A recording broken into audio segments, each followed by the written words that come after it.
Hi everyone, thank you for watching our documentary. Today we are going to talk about urban heat islands.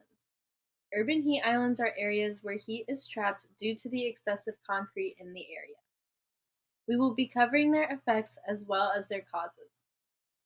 We will also be reviewing a model family that will represent an average American family and how they are impacted by the urban heat islands in their area. So, what are urban heat islands? Urban heat islands are areas that used to be covered in trees and greenery and have been replaced with cities. These cities are filled with dense pavements and buildings, both of which absorb and store heat extremely well. Because of the heat that gets trapped in these areas, the temperatures in these areas are significantly increased. Here we have Billy, a 30-year-old man who is suffering from the effects of urban heat islands. He is generally discomforted by the increase in temperatures.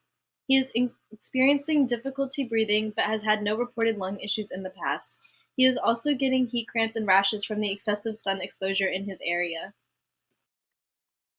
Here we have Alex, Billy's 6-year-old daughter, that has also been a victim of urban heat islands. She has felt extremely hot in the last few weeks due to the heat that is trapped in her area. The family does not have enough money to pay for AC, so she is using an ice pack to cool herself. As we can see from Billy and his daughter, the effects of urban heat islands are great on human health. While impairing human health, urban heat islands are also extremely dangerous for the environment. Urban heat islands can cause many people to go through the same thing and sometimes lose their families. We are now going to be talking about the effects of urban heat islands on the environment. Urban heat islands have many impacts on the environment, just as they have many impacts on the people that live in the environment. Some peop some problems they cause are increased energy costs and an increase in air pollution. An increase in air pollution levels can have detrimental effects on the environment. Urban heat islands force families to increase the air conditioning in their homes. Because of this, power plants are forced to produce more greenhouse gases to meet this demand.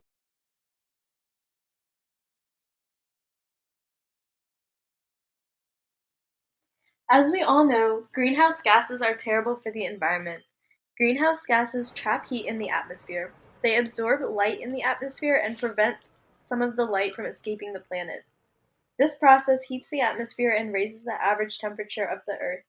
Now that we have outlined all the issues associated with urban heat islands, let's discuss some solutions. One of the best and most effective ways to mitigate the impacts of urban heat islands is to place trees and vegetation in as many spots as possible on the island. More trees are always good for the environment. Trees and plants release oxygen and reduce the amount of stormwater runoff, which reduces erosion and pollution in our waterways and may reduce the effects of flooding. Many species also depend on trees and other plants for their habitats. Trees provide food, protection, and homes for many birds and other mammals.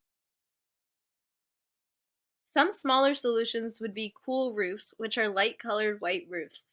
White roofs can reflect more sunlight than dark-colored roofs, which help reduce the heat absorbed by these buildings.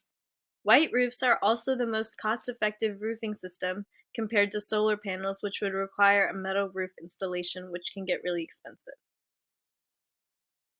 Reflective pavements are another solution to lessen the impacts of urban heat islands. They use materials such as resin with pigments in roads and sidewalks to reflect more sunlight and absorb less heat. Another solution is permeable pavements, which are pavements that have openings throughout, which allow water to pass through into a drain. This can cool the surface of the pavements themselves and also reduce runoff at the same time. However, they should only be used on sidewalks as they can crack from the weight of heavy trucks. This is a diagram that shows how the water flows through permeable pavements.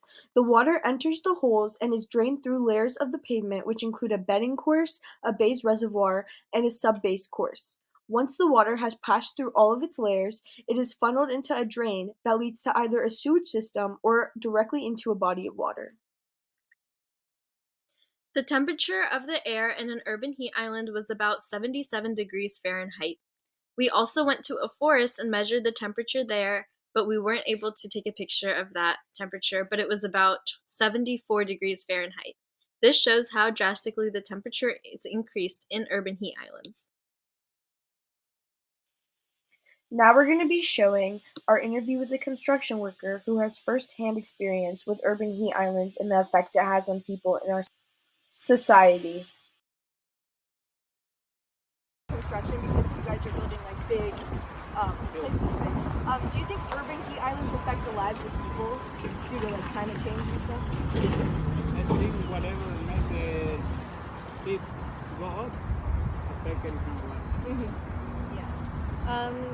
Do you have any first-hand experiences with like climate change and the heat affecting you ever? Like I am a farmer.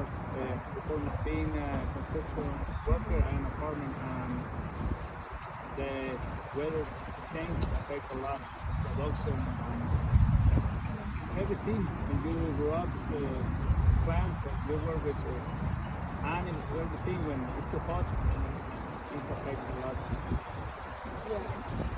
How long have you been working in construction? I'm 6 years old, practically 38 years. Oh wow. Wow. With my dad. I am farmer and professional worker.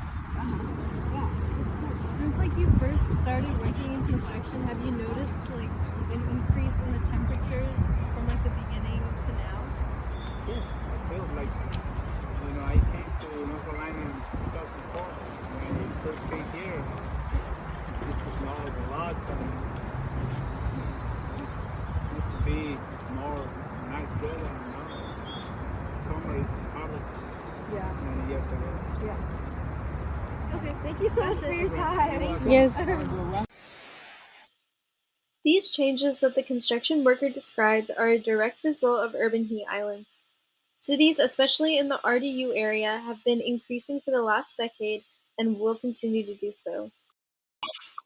One final solution is improved public transportation. These cities are densely populated, and it is not energy efficient for each person to have their own form of transportation. Public transportation can reduce the number of vehicles on the road and lower heat from the engines. Earth's resources are set to fully deplete in the year 2060.